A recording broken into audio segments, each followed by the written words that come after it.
नमस्कार मित्रांनो, लग्नानंतर होईलच प्रेम या मालिकेच्या पुढच्या जबरदस्त प्रोमोमध्ये आता मात्र काव्या ही पार्थच्या प्रेमामध्ये पडलेली असते. कारण 6 महिन्यामध्ये आता पार्थ आपली खरंच किती काळजी घेतो आणि आता पार्थ अगदी काव्याची काळजी पण घेतो, परंतु तिचा रागराग करत असतो.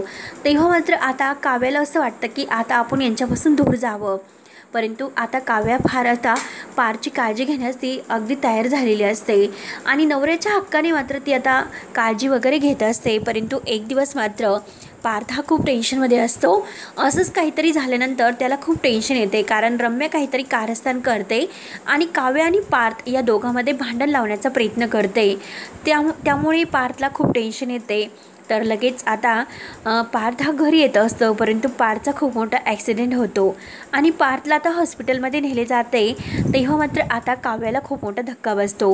काव्या लगेच आता पार्थ म्हणून ओरडतच हॉस्पिटलला येते आणि आता ती पार्थला म्हणत असते की मला माफ कर, खरंच माझी खूप मोठी चूक झाली पार्थ, परंतु मी तुम्हाला अशा अवस्थेत नाही बघू शकत, कारण मला तुम्ही हवे आहेत आणि आज मात्र मी तुम्हाला माझ्या प्रेमाची कबुली देते. मला माफ करा. मी तुमच्याबरोबर जे काही वागले, तुम्ही खरंच एक चांगले माणूस आहात.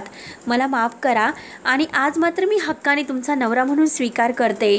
तुमच्या मनात जर असेल की मला बायको म्हणून माझा स्वीकार करायचा, तर मात्र तुम्ही तुमच्या मनाचा निर्णय देऊ शकतात, परंतु आज मी शांत नाही बसणार, कारण तुम्हाला लवकरात लवकर बरं व्हावं लागेल आणि तुम्हाला काही होऊ शकत नाही. त्यासाठी मी देवाकडे अगदी व्रत करेल, पूजा करेल, परंतु माझे पार्थ मला हवे आहेत.